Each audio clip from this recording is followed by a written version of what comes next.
ሰላም ተማሪዎች እንዴት ናችሁ? ከዚህ በፊት የስድስተኛ ክፍልን የሂሳብ ትምህርት ምዕራፍ 1 እና ምዕራፍ 2ን ተምረናል።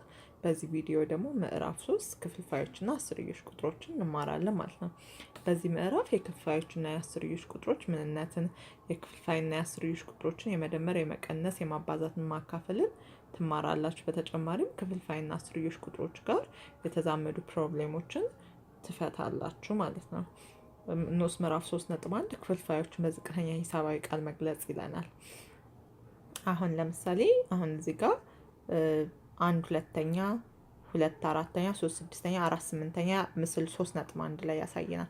እነዚህ ሁሉም 2/4ኛ፣ 3/6ኛ፣ 4/8ኛ ወደ ዝቅተኛ ሂሳባዊ ቃል ሲገለጹ 1/2ኛ ማለት ነው። 1/2ኛ ነው የሚመጣው። ስለዚህ 1/2ኛን በተለያየ መንገድ በዚህ መግለጽ እንችላለን ማለት ነው። 2/4ኛ፣ 3/6ኛ እና 4/8ኛ ማለት ነው ብለን አንድን ክፍልፋይ ዝቅተኛ ሂሳባዊ ቃል ለመግለጽ የላዕልና የታህቱን ትልቁን የጋራ አካፋይ መጀመሪያ እንፈልጋለን። ከዛ ትልቁ የጋራ አካፋይ ከፈለግን በኋላ ላዕሉንም ታህቱንም በትልቁ የጋራ አካፋይ እናካፍላለን፣ ውጤቱን እናስቀምጣለን ማለት ነው።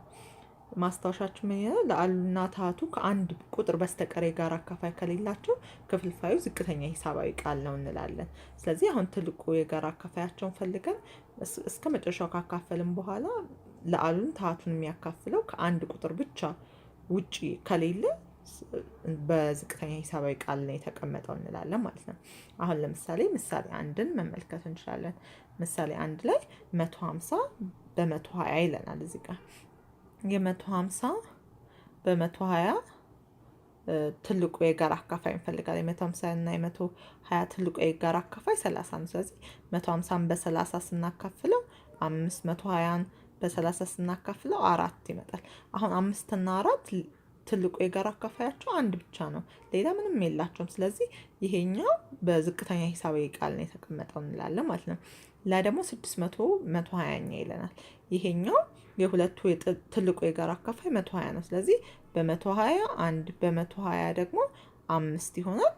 ስለዚህ 5/1 ማለት ደግሞ 5 ነው። ስለዚህ ይሄኛው ወደ ዝቅተኛ ሂሳባዊ ቃል ቀየር ነው ማለት ነው። ሙሉ ቁጥር በክፍልፋይ መልክ መግለጽ እንደሚቻል አስተውሉ ይላል። አሁን 4/1 አድርገን በክፍልፋይ መግለጽ እንችላለን። 18ንም እንደዛው። አሁን 4/1፣ 8 2ኛ፣ 12 3ኛ፣ 16 9ኛ፣ 400 100ኛ እነዚህ ሁሉም 4 ነው መጨረሻ ላይ ተቃለው የሚመጡት ማለት ነው። እሺ ንዑስ ምዕራፍ 3.2 ደግሞ ክፍልፋዮችን ወደ አስርዮሽ ቁጥሮችና መቶኞች መቀየር ይለናል። መጀመሪያ ወደ ክፍልፋዮችን ወደ መቶኛ መቀየር ዘዴ እንማራለን። አሁን እዚህ ጋር 396.215 ይለናል። ይሄንን አሁን በድብልቅ መጻፍ እንችላለን። 396 215 1 ሺኛ አድርገን መጻፍ እንችላለን ማለት ነው። አሁን ለምሳሌ ደግሞ ከዴሲማል ቁጥር በስተቀኝ በኩል ያለ ከነጥቡ በስተቀኝ በኩል 0 ቢኖር 0ን አጥፍተን ሙሉ ቁጥሩን መጻፍ እንችላለን። አሁን እዚህ ለምሳሌ 8257.0 ይላል። ባጭሩ 8257 ብለን መጻፍ እንችላለን ማለት ነው። እሺ አስርዮሽን ወደ ክፍልፋይ ለመቀየር ከአስርዮሽ ነጥብ በስተቀኝ ባለው ቁጥር ልክ 10 ርቢ እናባዛለን። ታህቱ የ10 ርቢ የሆነውን ክፍልፋይ ወደ አስርዮሽ ቁጥር ለመቀየር የላዕሉን ቁጥር ጨምሮ የታህቱን ዙሪያዎች ያህል ወደ ግራ መቁጠር ነጥብ እናስቀምጣለን ይላል። አሁን ይሄንን በቀላሉ ብናየው አሁን ለምሳሌ 3/10ኛ ከሆነ አሁን ይሄን ወደ ነጥብ ስንቀይረው ስንት ይሆናል ማለት ነው? 3/10ኛ 0.3 ይሆናል ማለት ነው። ይሄንን ደግሞ አሁን ለምሳሌ 3 መቶኛስ ከሆነ እንዴት ነው የምናደርገው? 2 ዜሮዎችን ነው ወደ ግራ እየቆጠር ማካፈል ከሆነ ወደ ግራ ነው የምንቆጥረው፣ ማባዛት ከሆነ ደግሞ ወደዛ። አሁን ለምሳሌ 0.456 ሲባዛ በ1000 ከሆነ ወደ ቀኝ ነው የምንቆጥረው። ማካፈል ቢሆን ኑሮ ወደ ግራ ነበር። ስለዚህ 1 2 3 ስለዚህ 456 ይመጣል ማለት ነው። አሁን ለምሳሌ 0.4 ሲባዛ በ100 ቢሆንስ? አሁን ይሄኛውም ወደ ቀኝ ነው የምንቆጥረው። ስለዚህ 1 ወደዚህ እንቆጥራለን፣ 1 0 ያስጨምረናል። ስለዚህ 40 ይሆናል ማለት ነው። ስለዚህ እንደዚህ እያደረግን በቀላሉ መስራት እንችላለን። እሺ በሃለ አይነት የተጻፈ ክፍልፋይ ቢሰጥና በረዥሙ የማካፈል ዘዴ በለ ብናካፍል ቀሪ ሊሆኑ የሚችሉ 0 1 2 3 እያለ ይቀጥላል። 0 ቀሪ ከሆነና 0 ከሆነ ቀሪው ማካፈሉ ያከትማል ወይም አክታሚ ይባላል።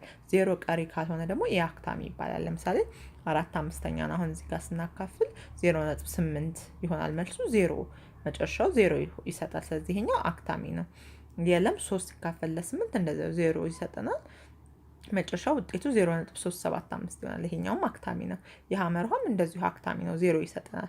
ይህ አክታሚ የሚባሉት መጨረሻቸው 0 ያልሆነ ድግግሞሽ ያላቸው ማለት ነው። አሁን ለምሳሌ እዚህ ጋር ሀለ 4 ሲካፈል ለ9 ይላል።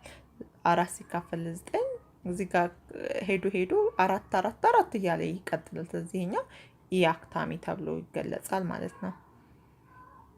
እሺ አሁን እዚህ ጋር ምሳሌ 6 ላይ በፐርሰንት ክፍልፋዮችን ወደ ፐርሰንት ለውጡ ይለናል። አሁን ይሄኛው ወደ ፐርሰንት ስንቀይር 2/5 ነው። 2/5 ወደ ፐርሰንት ለመቀየር ሲባዛ በመቶ መቶኛ 4ኛ ክፍል ይሄንን በደንብ ተምረናል።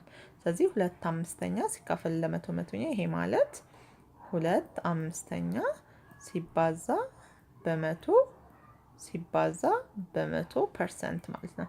ይሄ በ5 20 ይሆናል። 2 ሲባዛ በ20 40% ይሆናል ማለት ነው።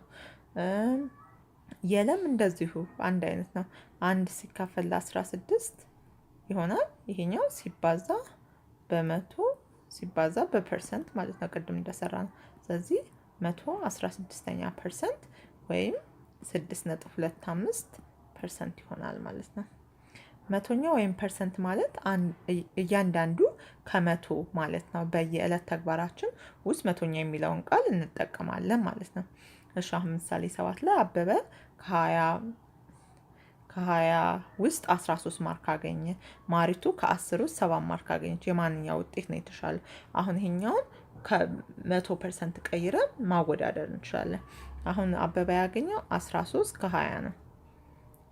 ይሄኛው 13 ከ20 ነው ያገኘው። ስለዚህ ሲባዛ በመቶ ሲባዛ በፐርሰንት ማለት ነው። በ0 በ2 5 13 ሲባዛ በ5 65%። ስለዚህ አበበ 65% ነው ያገኘው። ማሪቱ 7 ከ10 ነው ያገኘችው። ይህ ሲባዛ በመቶ ሲባዛ በፐርሰንት ማለት ነው። 0 በ0 ይጠፋል፣ 70%። ስለዚህ የማን በለጠ ማለት ነው? ማሪቱ 70% ከመቶ ነው ያገኘችው፣ አበበ ደግሞ 65። ስለዚህ የማሪቱ ማርክ በልጧል ማለት ነው። ማስታወሻ ክፍልፋዮችን ወደ መቶኛ ስንለውጥ ታህቱን መቶ ትተን በ100% ብቻ እናባዛለን። ቅድም ያሳየኋችሁ ማለት ነው። እሺ ምሳሌ 8 ላይ ምን ይለናል? አንድ ክፍል ውስጥ ካሉት 40 ተማሪዎች ውስጥ 30 ተማሪዎች ልጃገረድ ናቸው። የልጃገረዶቹ ቁጥር በመቶኛ ግለጹ ይላል። 30 40ኛ እዚህ ጋር አለ። 30 40ኛ ሲቀለል 3/4 ይሆናል። ይሄን ወደ ፐርሰንት ስንቀይር 3/4 ሲባዛ በመቶ ሲባዛ በፐርሰንት ማለት ነው። ስለዚህ ይሄ በ4 25 ይሆናል። 25 ሲባዛ በ3 75% ማለት ነው። ስለዚህ እንደዚህ አድርገን በቀላሉ ማስቀመጥ እንችላለን። ምሳሌ 9ም እንደዚሁ አንድ አይነት ነው። ሶስቱን አወዳድሩ ነው። 1/5 ነው የሚበልጠው፣ 2/3 ነው፣ 5/7 ነው። ይሄኛው ወደ ፐርሰንት ቀይረን 1/5 20% ይመጣልናል። 2/3 ደግሞ 66 ሙሉ፣ 2/3 5/7 ደግሞ 70 ሙሉ፣ 3/7 ይመጣል። ስለዚህ ከሶስቱ የሚያንሰው 1/5 ነው which is 20% ማለት ነው። 2/3 ደግሞ ሁለተኛ ነው። 5/7 ደግሞ ከሁሉም ይበልጣል ማለት ነው። እሺ ንዑስ ምዕራፍ 3.2.1 ምን ይላል? አስርዮሽ ቁጥሮችን ወደ ክፍልፋይ ቁጥሮችና መቶኛ መቀየር ይለናል። አክታሚ አስርዮሾችን ወደ ክፍልፋይ ለመለወጥ እነዚህ ስቴፖችን መከተል አለብን። አንደኛው ከአስርዮሽ ነጥብ በስተግራ ያሉትን ቁጥሮች እንደ ሙሉ ቁጥር መውሰድ ማለት ነው። አሁን ለምሳሌ እነዚህን አሁን 39.45 ከሆነ ከአስርዮሽ ነጥብ በስተግራ በኩል እነዚህ ይሄኛውን እንደ ሙሉ ቁጥር እንወስዳለን። እዛ አስርዮሽ ነጥብ በስተቀኝ ያሉት ሆሄዎች እንደ ቁጥራቸው እንደ 1/10ኛ፣ 1/100ኛ፣ 1/1000ኛ እያለን እነዚህን ማለት ነው እነሱን በቁጥር ሆሄያቸው ማስቀመጥ፣ ከዛ ሁሉንም መደመር አንድ ክፍልፋይ፣ ከዛ ወደ አንድ ክፍልፋይ መለወጥ። ግን በቀላሉ እንዴት ማድረግ እንችላለን? አሁን 39.45 ከሆነ ይሄንን ወደ ክፍልፋይ ስንቀይር 39.45 ስንት ነጥብ ነው ያለው? 2። ስለዚህ መቶኛ ብለን ማስቀመጥ እንችላለን። 0.3 ከሆነ ደግሞ 3 አስረኛ እያደረግን በቀላሉ ማስቀመጥ እንችላለን። አሁን ይሄኛው እያንዳንዱን አስርዮሽ ወደ ክፍልፋይ ለውጡ ይላል። አሁን 0.0027 አይደል የሚለው 27 እናደርግና ኦቨር ስንት ነው ያለን? 1 2 3 4። ስለዚህ እቺ ከነጥብ ለማውጣት በስንት ማባዛት አለብን ነው በቀላሉ። ስለዚህ በ1000 በ10000 40 ማለት ነው። 1 2 3 4 አይደለ? ስለዚህ በ10000 ብናበዛው ከዜሮ አውጥተን ክፍልፋይ ጋር ማስቀመጥ እንችላለን። which is 27 10ኛ ማለት ነው። 40.08 40 ይሄኛው ስንት ነጥብ ነው ማውጣት? ስንት በስንት ብናባዛ ነው ከነጥብ የምናወጣው? 1 2። ስለዚህ መቶኛ ማለት ነው። 4008 መቶኛ። ይሄኛው 1000ኛ ሳይሆን እዚህ ጋር ተሳስቶ ነው መቶኛ ነው የሚሆነው። እንደዚህ አድርገን መስራት እንችላለን። እሺ ምሳሌ 11 ላይም እንደዚሁ አሁን 0.3 ነው የሚለን። ይሄኛው ወደ ክፍልፋይ ሲቀየር 3 አስረኛ ነው የሚሆነው። 3 አስረኛ ነው። ወደ ፐርሰንት ሲቀየር ደግሞ 30% ይሆናል። ይሄ 0.3 3 አስረኛ ይሆናል። ይሄ በፐርሰንት ሲባዛ በመቶ ሲባዛ በፐርሰንት አይደል ያለው? 0 በ0 ይጠፋል። 30% ማለት ነው። ስለዚህ ይሄኛውንም መቀየር እንችላለን። እሺ ምሳሌ 12 የሚከተሉት አስርዮሽ ወደ ክፍልፋይና ወደ መቶኛ ለውጡ። ይሄኛው አሁን እንዳሳያችሁ 0.24 ማለት 24 ኦቨር 100 ነው። 24 ሲካፈል ወይም 24% ብለን ማውጣት እንችላለን። ይሄ ሲቃለል ደግሞ 6 25ኛ ብለን ማስቀመጥ እንችላለን። እሺ 3.2.3 ሚሊዮን መቶኛዎችን ወደ ክፍልፋዮችና አስርዮሽ ቁጥሮች የመለወጥ ዘዴ ይለናል። መቶኛ ወይ ፐርሰንት ማለት ታሃቱ መቶ የሆነ ክፍልፋይ ስለሆነ እንዳቻ ክፍልፋይ መግለጽ ይቻላል። አሁን ለምሳሌ እዚህ ጋር 20%ን በክፍልፋይና በአስርዮሽ ግለጹ ነው። በክፍልፋይ ስንገልጽ 20 መቶኛ ነው የሚሆነው። በአስርዮሽ ስንገልጽ ደግሞ ይሄኛው 0.20 ይሆናል። ይሄ ማለት 0.2 ይሆናል ማለት ነው። እሺ ይሄኛውም 12 ሙሉ 1/4% በክፍልፋይ ግለጹ።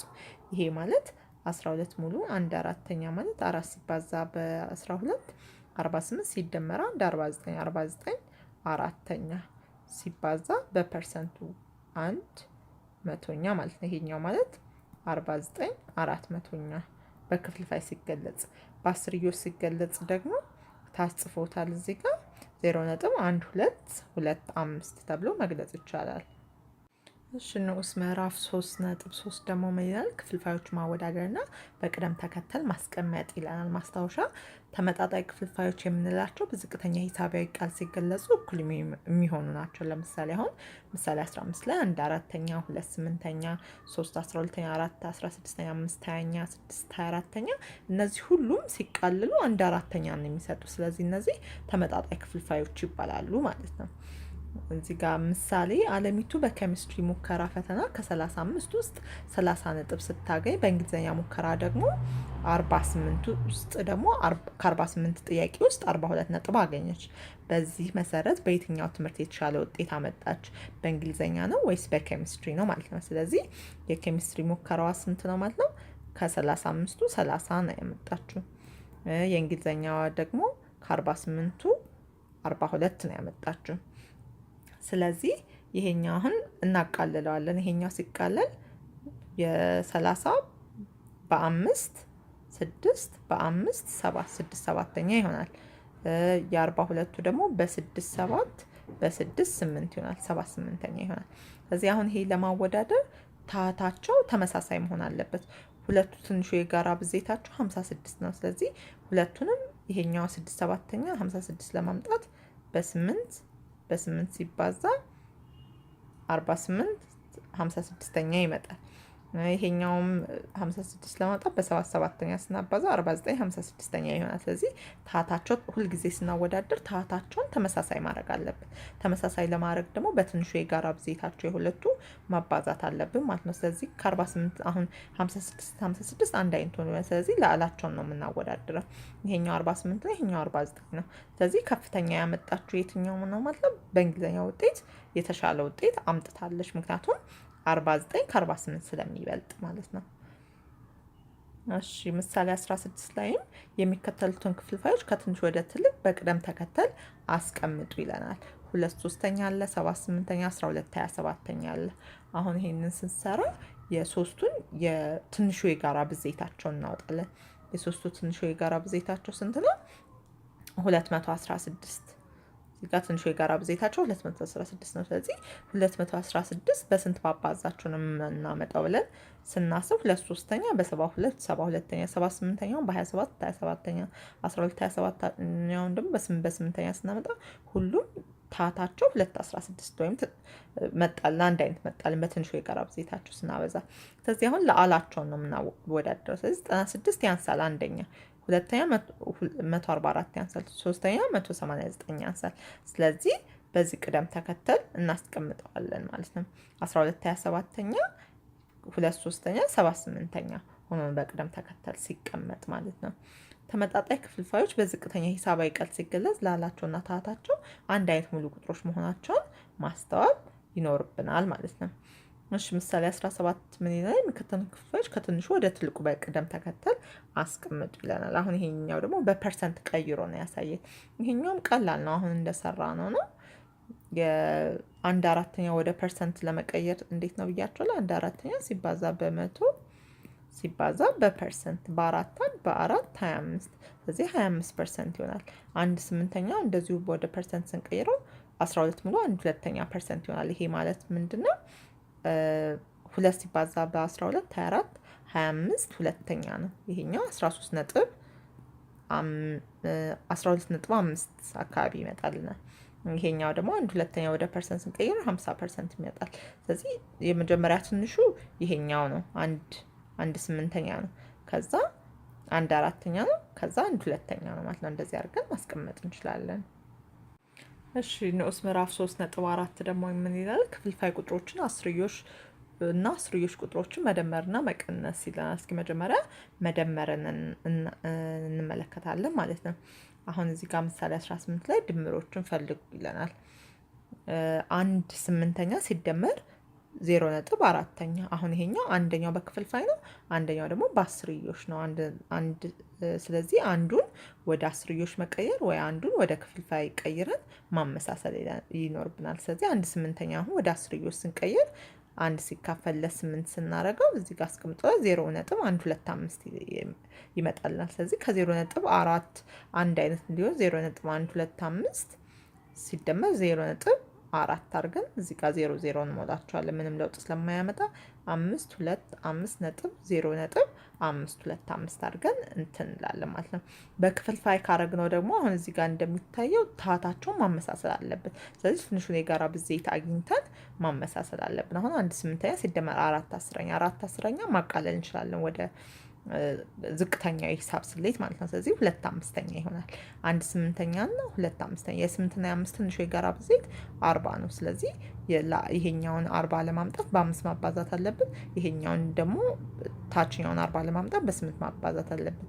ስለዚህ ሁለቱ ሲባዛ 5 ሲደመር 16 ይሆናል። ሲካፈል ለ40 21/40 ይመጣል። ስለዚህ ወይ በአስርዮሽ ቀይረን ክፍልፋዩን መደመር አለብን አንድ አይነት አድርገን፣ ወይ አስርዮሹን ደግሞ ወደ ክፍልፋይ አድርገን ታታቸውን አንድ አይነት አድርገን መደመር ይኖርብናል ማለት ነው።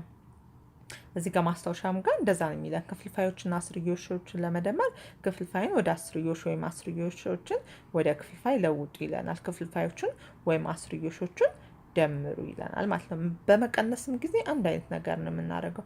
አሁን ምሳሌ 19 ላይ 3/4 ሲቀነስ 0.38። ስለዚህ 3/4 ወደ አስርዮሽ ቀይረን ከ0.38 ጋር መቀነስ ወይም 0.38ን ወደ ክፍልፋይ ቀይረን ከ3/4 ጋር ታታቸውን አመሳስለን ከ3/4 ጋር መቀነስ ማለት ነው። አሁን ይሄኛው 3/4ውን ወደ አስርዮሽ ሲቀየር 0.75 ይሆናል። ሲቀነስ 0.38 0.37 ይሆናል። ወይም 0.38ን ወደ ክፍልፋይ ቀይረን 38 መቶኛ ይመጣል። ይሄኛው ሲቀለል 19/50 ይመጣል። የ4 እና የ50 ትንሹ የጋራ ብዜት 100 ነው። ስለዚህ ሁለቱንም ወደ 100 ቀይረን ታታቸውን 37 መቶኛ ይመጣል። ወይም 0.37 ማለት ነው። እንደዚህ አድርገን ማድረግ እንችላለን። ማስታወሻችን ላይ የሚለን እንደዛ ነው። ክፍልፋዮችን እና አስርዮሽ ለማቀናነስ እንደ መደመር ማለት ነው። ክፍልፋይን ወደ አስርዮሽ ወይም አስርዮሾችን ወደ ክፍልፋይ ለውጡ፣ ክፍልፋዮችን ወይም አስርዮሾችን አቀናንሱ ይለናል። 3.5 ክፍልፋዮችን አስርዮሽ ቁጥሮችን ማባዛትና ማካፈል ይለናል። መጀመሪያ ማባዛትን እናያለን። የሚከተሉ ቁጥሮችን አባዙ ይላል። ይሄ ምንም ኖርማል ነው። እንደሌላው ጊዜ 8 አሁን 9 ሲባዛ 3/4 ነው የሚለን። ስለዚህ 8ን ለአሉን ከለአሉ ጋር እናባዛለን፣ ታቱን ደግሞ ከታቱ ጋር። 8 ሲባዛ በ3 24 ይመጣል። 9 ሲባዛ በ4 ደግሞ 36። 24 36ኛ ወደ ዝቅተኛ ሂሳባዊ ቃል ሲገለጽ 2/3 ይመጣልናል ማለት ነው። እንደ ማንኛውም ሙሉ ቁጥሮችን ነው የምናባዛው። የአብዥና የተባዥ ቁጥሮች አስርዮሻዊ ነጥብ በእንትን አስርዮሽ ሲሆን ደግሞ ትንሽ ለየት ይላል። አሁን እዚህ ጋር አብዥና ተባዥ ቁጥሮች አስርዮሻዊ ነጥብ መቁጠር፣ አስርዮሽ ነጥብ ማስቀመጥ፣ የብዜት ውጤት አስርዮሻዊ ነጥብ፣ የአብዥና የተባዥ አስርዮሽ ነጥቦች ድምር። አሁን እዚህ ጋር አንዱን ኤግዛምፕል አሳያቸዋለሁ። 2.5 ሲባዛ 3.5 ነው። 5 ጊዜ 5 5ን ጽፈን 25 ነው። 2 አለን። 5 ጊዜ 2 10 12 ማለት ነው። 3 ጊዜ 5 5ን ጽፌ እንዳለኝ 15 ነው። 3 ጊዜ 2 6 7 ይሆናል። ስለዚህ 5 7 8 ይሆናል። ስለዚህ አሁን እዚህ ጋር ነጥቡን ስናስቀምጥ እዚች ጋር አንድ ነጥብ አለች፣ እዚህ ጋር አንድ ነጥብ አለ፣ በአጠቃላይ 2። ስለዚህ 2 ወደ ግራ እንሄዳለን። 8 ነጥብ 7 5 ይሆናል ማለት። ስለዚህ የእንትኖችን አስርዮሻዊ ስናስቀምጥም በዚህ ማስቀመጥ እንችላለን። ይሄ በቃ እስካሁን የነገርኳችሁ ነው ላይ የሰራ ነው። የሚከተሉ ቁጥሮችን አባዙ ይለናል። 0.2 ሲባዛ በ2/5። ስለዚህ 0.2ን ወደ ክፍልፋይ ቀይረን ወይም 2/5 ወደ አስርዮሽ ቀይረን ማባዛት እንችላለን ማለት ነው። እሺ ማካፈልስ ሲሆን አሁን ለምሳሌ 0.8 ሲካፈል ለ0.2 ይለናል። ስለዚህ አሁን ይሄኛውን ሁለቱን ነጥቡን በ10 ብናባዛው እኩል ነው። ምንም ያን ያህል ለውጥ አያመጣውም። ስለዚህ በ10 ስናባዛው 8 ሁለተኛ ይሆናል፣ እኩል ይሆናል 4 ይሆናል ማለት ነው። እሺ አሁን እዚህ ጋር ምንድነው 1/4 ሲካፈል ለ0.08 ይለናል። አሁን ይሄኛው 1/4 ሲካፈል ለ8 መቶኛ ማለት ነው። እንደዚህ በክፍልፋይ ሲሆን አካፋዩን ገልብጠን ማባዛት እንችላለን። ይሄ ማለት 1/4 ሲባዛ በ108ኛ መሆን ይችላል ማለት ነው። በ4 25 8ኛ። ስለዚህ ሁለት ክፍልፋይ ከሆነ የተሰጣችሁ አካፋዩን ስትገለብጡት ማባዛት አድርገን መስራት እንችላለን ማለት ነው።